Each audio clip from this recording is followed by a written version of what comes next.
When I first met Emily, I thought I had struck gold. She was the perfect blend of beauty, intelligence, and wit.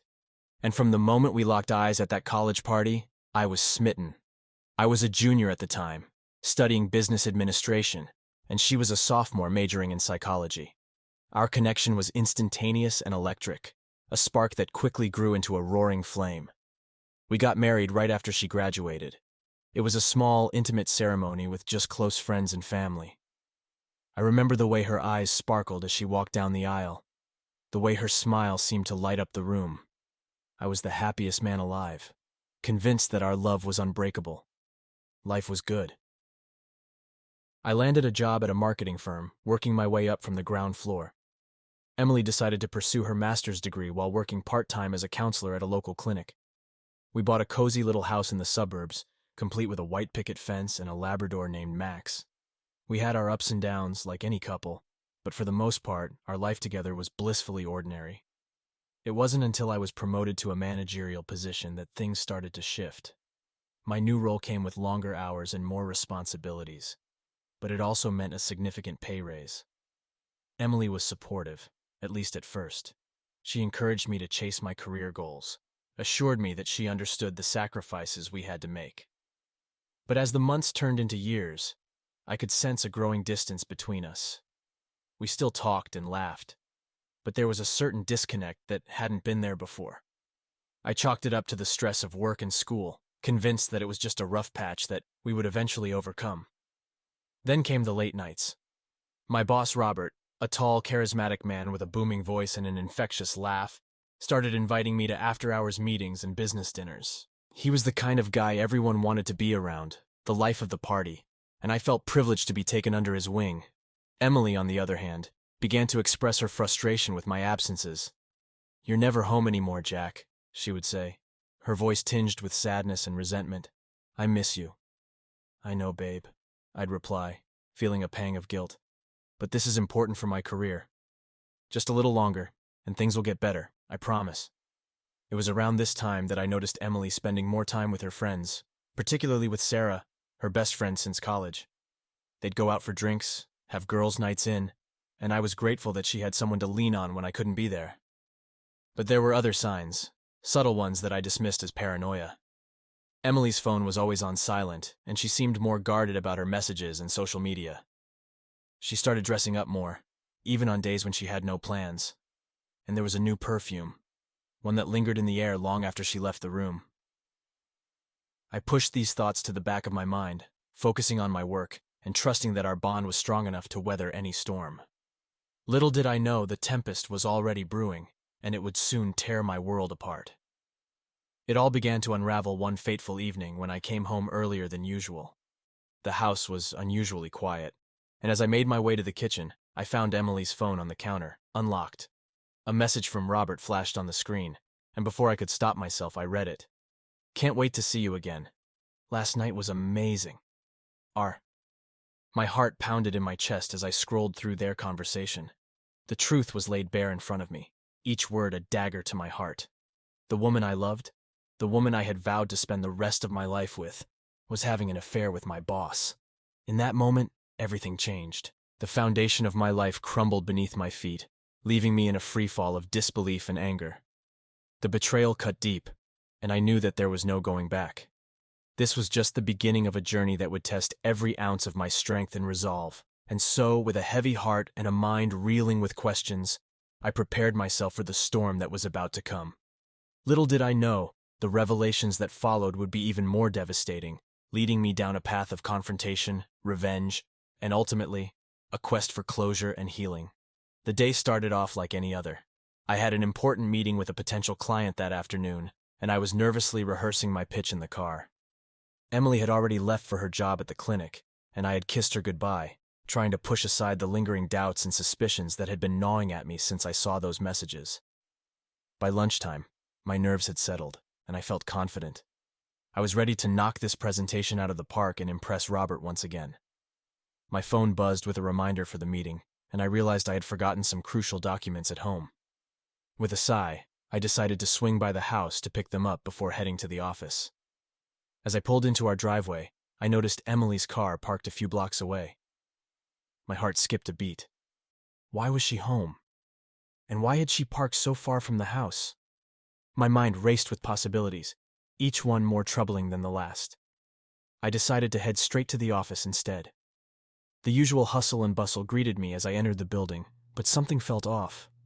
I made my way to my office, passing by Robert's door, which was slightly ajar. I could hear muffled voices and soft laughter, and my curiosity got the better of me. I paused, listening intently. "Are you sure we won't get caught?" I heard a familiar female voice say, a voice that sent a chill down my spine. It was Emily.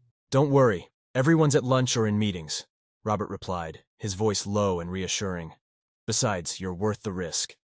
My blood ran cold. I pushed the door open a fraction more, peeking through the gap. My worst fears were confirmed. There, on Robert's desk, was Emily, half-dressed and locked in a passionate embrace with my boss. The sight of them together, their bodies intertwined, was like a punch to the gut. I felt a surge of rage and betrayal that threatened to consume me. For a moment I was frozen in place, unable to process the scene before me. The woman I had loved and trusted, the woman I had built my life with, was here, in the arms of the man who was supposed to be my mentor and friend. The sheer audacity of their betrayal was staggering. But then, something snapped inside me. I stormed into the office, the door crashing against the wall with a loud bang. Emily and Robert sprang apart, their faces a mix of shock and horror. "What the hell is going on here?" I bellowed, my voice echoing through the room. Emily scrambled to cover herself, her eyes wide with fear and guilt. Robert stood up, adjusting his clothes, his usual confident demeanor replaced by a look of panic. "Jack, I can explain," he stammered, holding up his hands in a placating gesture. "This isn't what it looks like." "Don't you dare lie to me!" I shouted, my hands clenched into fists. "I saw the messages, Robert. I know everything." Emily started to cry, her tears streaming down her face as she tried to speak. "Jack, please, let me explain." "Explain what?" I cut her off, my voice trembling with rage.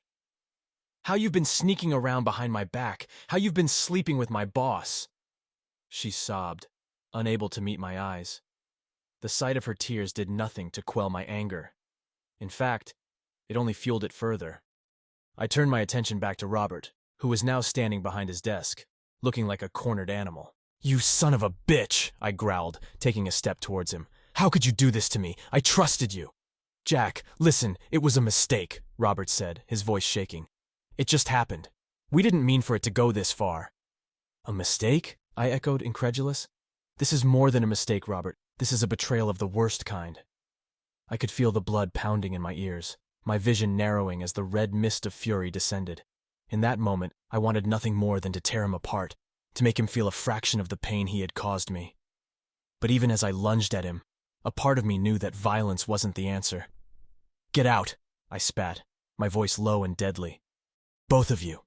Get out of my sight." Emily sobbed harder, grabbing her clothes and rushing past me, her head down in shame. Robert hesitated, as if considering his options, but then he too made a hasty exit, leaving me alone in the office. I sank into a chair, my hands trembling with the aftermath of my rage. The room was silent now, save for the sound of my ragged breathing. The weight of what I had just witnessed settled heavily on my shoulders, and for the first time since I discovered the truth, I felt the full impact of my wife's infidelity. The love and trust that had once been the foundation of our relationship were now shattered, replaced by a gaping chasm of betrayal and hurt. The woman I thought I knew, the woman I had pledged my life to, had been unfaithful in the most egregious way possible. And as I sat there, alone and devastated, I knew that this was only the beginning. The confrontation with Emily, the fallout from this revelation, and the path to whatever came next, all of it loomed ahead, dark and uncertain. The drive home was a blur. My mind was a whirlwind of emotions, rage, heartbreak, disbelief. Every time I closed my eyes, I saw them together, their betrayal seared into my memory. I gripped the steering wheel so hard my knuckles turned white, my jaw clenched so tight it ached. By the time I pulled into our driveway, the sun was beginning to set, casting long shadows over our little house. Emily's car was already there. She must have driven straight home after fleeing Robert's office. The thought of her waiting inside, probably rehearsing some pathetic excuse, made my blood boil. I slammed the car door shut and marched up the walkway, my heart pounding in my chest. The front door creaked open, and there she was, standing in the foyer, her eyes red and swollen from crying. She looked up at me, her face a mask of guilt and fear. "Jack," she started, her voice trembling. "Please, let me explain." I stepped inside, closing the door behind me with a deliberate calmness that belied the storm raging within me. "Explain? You want to explain?" I said, my voice low and dangerous. "I think the situation was pretty clear." "Jack, it wasn't what you think," she pleaded, taking a step towards me. "It just happened. I never meant to hurt you." "Never meant to hurt me," I scoffed, shaking my head. "Emily, you were sleeping with my boss. How the hell do you think that wouldn't hurt me?" She flinched at the harshness of my words, fresh tears spilling down her cheeks. I know. It was a terrible mistake. But I love you, Jack. It didn't mean anything." "Didn't mean anything?" I echoed, incredulous. "Do you hear yourself? You betrayed me, Emily. You betrayed our marriage." She broke down then, her sobs racking her body as she crumpled to the floor. I watched her, my heart a twisted knot of anger and pain. Part of me wanted to comfort her, to take away her pain. But the other part, the part that was winning, wanted her to suffer, to feel the depth of the betrayal she had inflicted on me. "Why, Emily?" I asked, my voice cracking. "Why him? Why Robert?" She looked up at me, her eyes filled with a sorrow that mirrored my own. "It started when you began working those long hours," she said, her voice barely above a whisper. "You were never home, and I felt so alone. Robert, he was there. He listened. He made me feel wanted." Her words cut through me like a knife. I had been working hard, yes, but I thought I was doing it for us, for our future. To hear that my dedication had driven her into another man's arms was a bitter pill to swallow. "So it's my fault?" I asked, bitterness creeping into my voice. "I worked hard to provide for us, and you repay me by sleeping with my boss?" "No, Jack, that's not what I meant," she said quickly, her eyes wide with desperation. "It was never your fault. It was mine. I was weak, and I let myself be tempted. I lost sight of what mattered." "And what matters, Emily?" I demanded, taking a step closer. "What mattered so much that you threw away our marriage for a few stolen moments with Robert?" She looked down, her shoulders shaking with silent sobs. "You," she whispered, "you and our life together. I know I messed up, Jack. I know I don't deserve your forgiveness, but I'm begging you. Please, don't leave me." The anger that had fueled me since I walked into that office began to wane, replaced by a bone-deep weariness. I felt like I had been running a marathon, only to find myself back at the starting line, exhausted and no closer to a resolution. "I don't know if I can forgive you, Emily," I said quietly, the weight of my words settling heavily between us. "You broke something inside me, something I don't know if I can ever fix." She looked up at me, her eyes full of anguish. "I love you, Jack," she said, her voice choked with emotion. "I love you more than anything. Please, just give me a chance to make this right." I stood there, torn between the love I still felt for her and the searing pain of her betrayal. How do you move past something like this? How do you rebuild trust that has been shattered so completely? "Why should I?" I asked, my voice barely above a whisper. "Give me one good reason why I should believe anything you say." She took a deep breath, wiping her tears with the back of her hand. "Because I'm willing to do whatever it takes to earn back your trust," she said, her voice steady despite the tears. "I'll go to counseling. I'll quit my job. I'll do anything, Jack. Just please don't give up on us." Her words hung in the air, a desperate plea for forgiveness and a second chance. I looked at her, the woman I had once believed was my soulmate, and I saw a broken person, just as shattered as I was. The road ahead was uncertain, fraught with pain and doubt, but maybe, just maybe, there was a chance for redemption. "I need time, Emily," I said finally, the anger and heartbreak giving way to a weary resignation. "I need time to think, to figure out if this is something we can come back from." She nodded, her eyes filled with a flicker of hope. "Take all the time you need," she said softly. "I'll be here, waiting, and I'll spend every day proving to you that I'm worth it." With that, I turned and walked upstairs, each step feeling like a mile. I needed space, needed to clear my head and decide what the next steps were. The confrontation was over, but the battle for my heart and mind had just begun. As I closed the bedroom door behind me, I knew that whatever came next would define the rest of my life, and I was determined to face it head on, no matter how painful it might be. The next few days were a haze of anger, sadness, and introspection. I took a few days off from work, unable to face Robert and the reality of the situation. Emily and I barely spoke, living like strangers under the same roof. The silence was deafening, each moment a painful reminder of the betrayal that had upended my life. During those sleepless nights, my mind wandered to dark places. Thoughts of revenge simmered just beneath the surface, each one more vengeful than the last. I wanted Robert to pay for what he had done, to feel the same pain and humiliation he had inflicted on me. And I wanted Emily to see just how deeply she had hurt me, to understand the gravity of her actions. One night, as I lay in bed staring at the ceiling, an idea began to take shape. It was risky and dangerous, but the thought of it brought a twisted sense of satisfaction. If Robert wanted to play dirty, then so would I. The next morning, I put my plan into action. I gathered every piece of evidence I had, screenshots of the messages, a recording of their conversation in his office, and any other incriminating details I could find. With a steely resolve, I called an old friend of mine, Marcus, who worked in IT and had a knack for hacking into systems. "Hey, Marcus, it's Jack," I said, trying to keep my voice steady. "I need a favor." "Sure thing, man. What's up?" he replied, his tone friendly and curious. "I need you to help me hack into someone's email and phone records," I said bluntly. "I need to gather as much dirt on them as possible." There was a brief pause on the other end of the line. "Jack, are you sure about this? This sounds serious." "It is serious," I said, my voice hardening. "My wife has been cheating on me with my boss, and I want to make sure he pays for it." Marcus let out a low whistle. "Damn, Jack, I'm really sorry to hear that. Okay, I'll help you.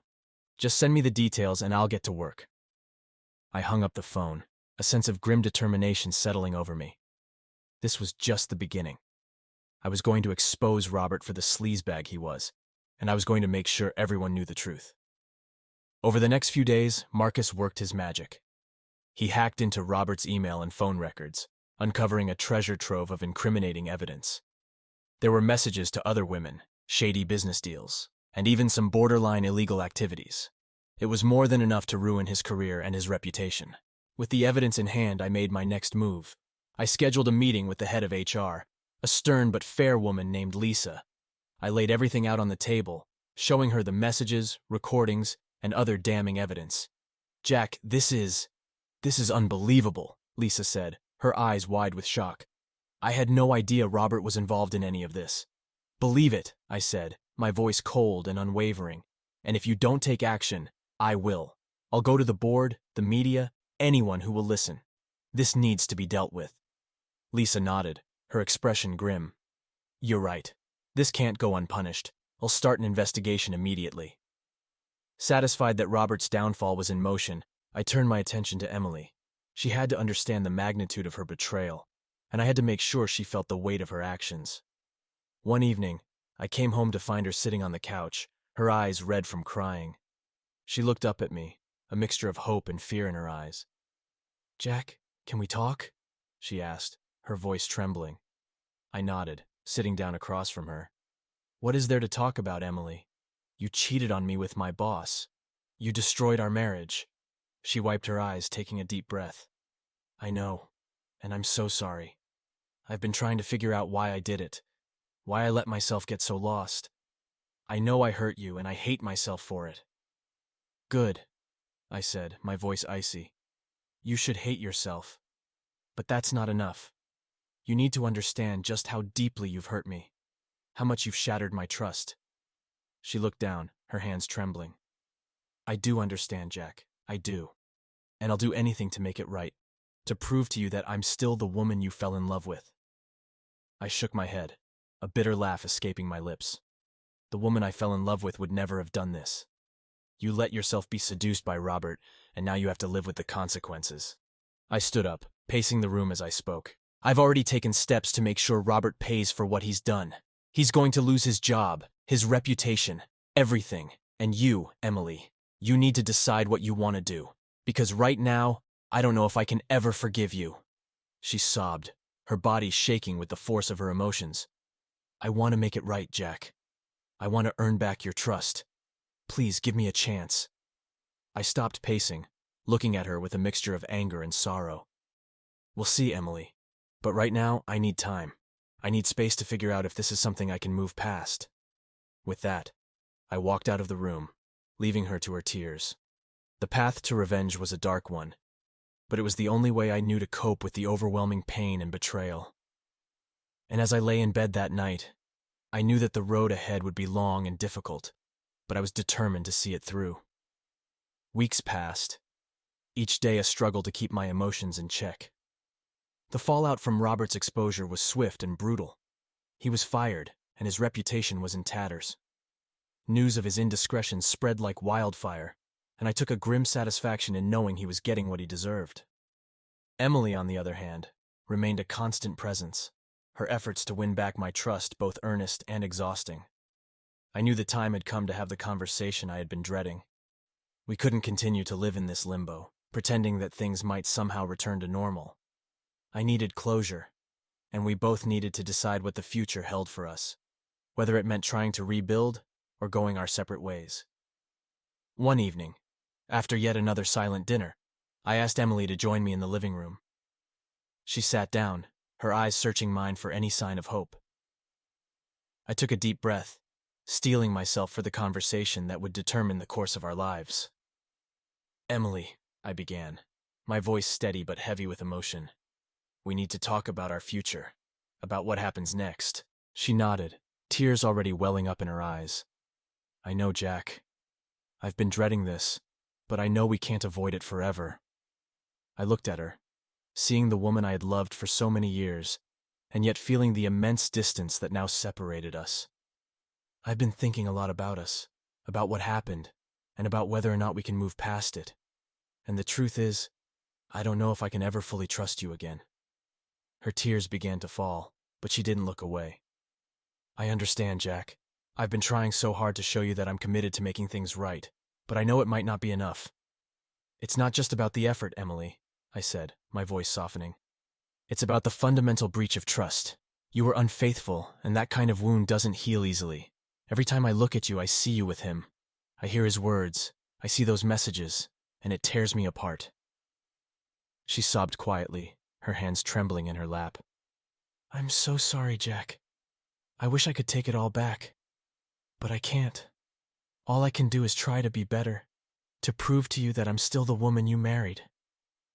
I sighed, running a hand through my hair. That's the thing, Emily. I don't know if the woman I married is still there. You've changed and so have I. This whole ordeal has changed us both in ways we can't undo. There was a long silence, the weight of our shared history hanging heavily between us. Finally, Emily spoke, her voice barely above a whisper. Are you saying you want a divorce? The word hung in the air, sharp and painful. I took a deep breath, feeling the enormity of what I was about to say.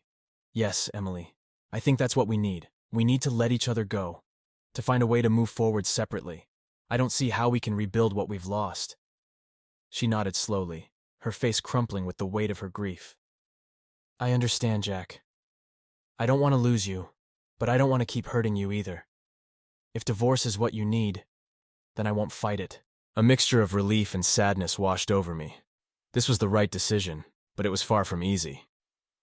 We can do this amicably, I said gently. We can split our assets fairly, and I'll make sure you're taken care of. We don't have to make this any harder than it already is. Emily nodded again, wiping her tears. Thank you, Jack. I know I don't deserve your kindness, but I appreciate it. I want you to be happy, even if it means letting you go. The rest of the conversation was a blur of logistics and practicalities, discussing lawyers and timelines. But the emotional impact lingered long after the details were settled. As we prepared to go our separate ways, I felt a strange mixture of sorrow and liberation. Our marriage was ending, but maybe, just maybe, we could both find a way to heal and move forward. That night, as I lay in bed, the reality of the situation began to sink in. Emily and I were done. The life we had built together was over, and a new chapter was beginning. It was a terrifying and uncertain future, but it was also a chance for a fresh start, free from the shadows of betrayal and hurt. The road to recovery would be long and difficult, but for the first time in weeks, I felt a glimmer of hope. I didn't know what the future held, but I was ready to face it head-on, determined to find happiness and peace in whatever form it might come. The days following our decision to divorce were filled with a mixture of relief and heartache. Emily and I had reached a mutual understanding, but the process of disentangling our lives was far from simple. We divided our assets as fairly as we could, each of us trying to maintain a semblance of civility despite the underlying tension. Our home, the place where we had shared so many memories, was one of the hardest decisions to make. Ultimately, we decided to sell it. Neither of us could bear to stay in a place that held so many reminders of both our happiest moments and our deepest betrayals. The house went on the market, and we began the arduous task of packing up our lives. Emily moved in with Sarah for the time being, and I rented a small apartment across town.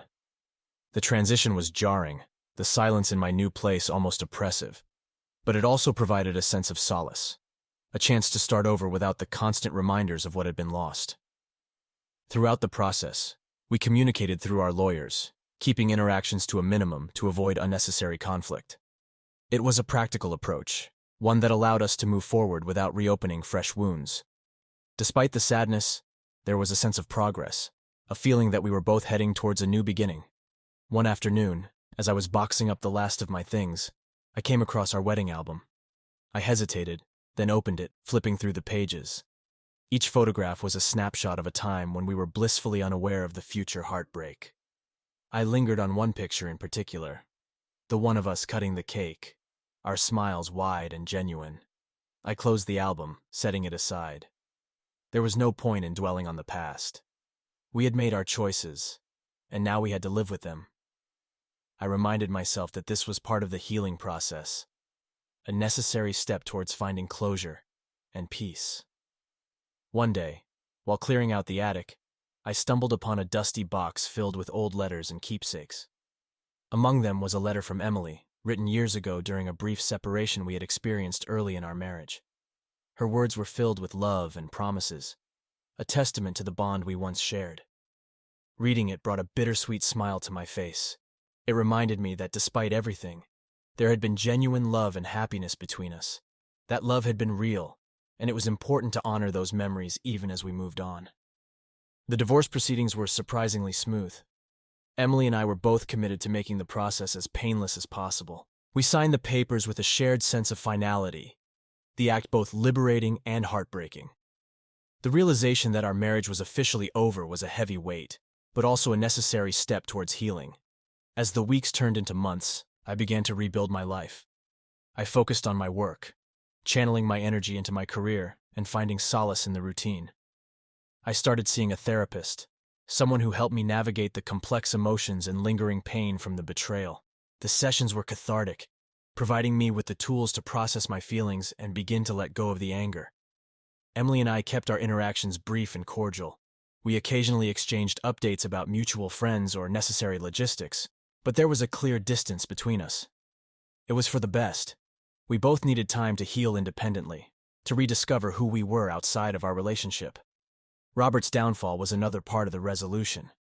The company made a public statement about his dismissal, citing his inappropriate conduct and unethical behavior. There was a certain grim satisfaction in seeing him brought to justice, but it didn't erase the pain he had caused. It was merely a step towards closure, a way to ensure he wouldn't hurt others as he had hurt me.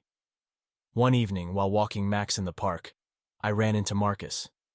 We hadn't seen each other since the day I asked for his help, and it was good to catch up. He asked how I was doing, and I found myself being honest in a way that felt refreshing. "I'm getting there," I said, watching Max chase a squirrel. "It's been tough, but I think I'm finally starting to heal." Marcus nodded, a look of understanding in his eyes. "You've been through a lot, Jack. Just take it one day at a time." Our conversation was a reminder of the support I had around me, friends who cared and were willing to stand by me through thick and thin. It was a comfort, knowing I wasn't alone in this journey.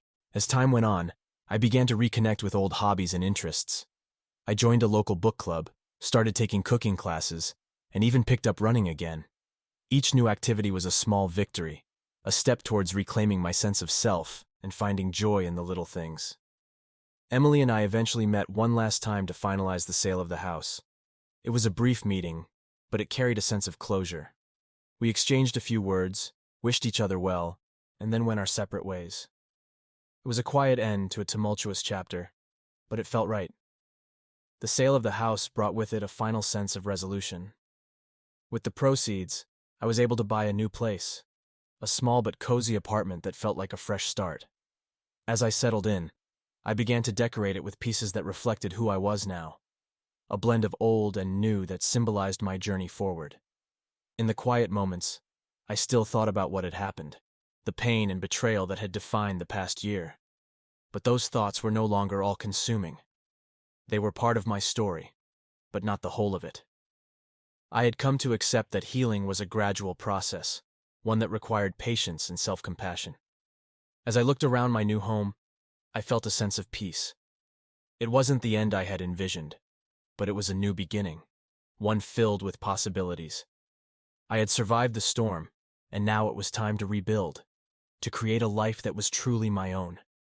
And in that moment, I realized that while the journey had been painful, it had also been transformative. I had discovered strength I didn't know I possessed, resilience that had carried me through the darkest days. And as I stood there, looking out at the horizon, I felt hopeful for the first time in a long while.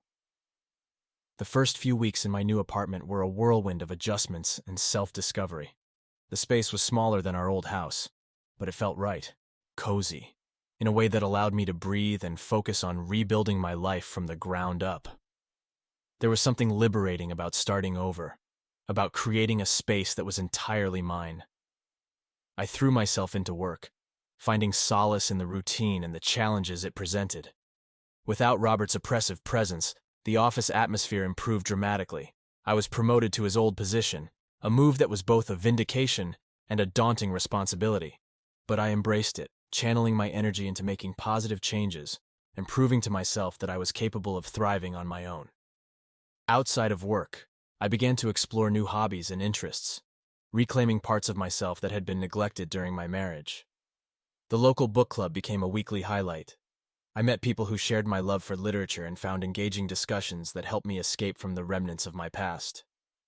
My cooking classes were another unexpected joy, a way to experiment and create, to bring new flavors and experiences into my life. Running became a form of therapy. Each morning, I would lace up my shoes and hit the trails, Max bounding along beside me. The physical exertion was a way to clear my mind, to process my thoughts and emotions. I found a rhythm, a sense of peace in the steady beat of my footsteps and the natural beauty around me.